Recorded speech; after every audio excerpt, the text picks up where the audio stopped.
Un minuto con Brión.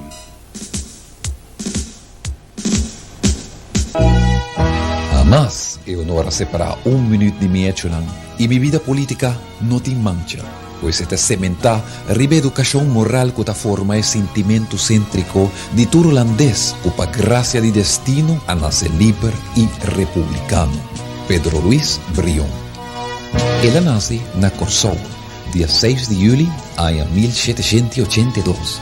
Pierre Brión, tata de nos gran héroe, hombre derecho, católico y liberal, que estaba profesado en secreto e doctrina de la Revolución Francesa, siempre aceptada de para padrino para torre menor de origen humilde. Suyo Pedro Luis Brión ha heredado su ideología. Hecho que ha provocado el gobernador y capitán general de la provincia de Venezuela y dándose a protestar en recepción que Corsou brinda Brión, día pueblo a recibir como su libertador. Pedro Luis Brión, Yui Corsou y prócer de la independencia del país bolivariano.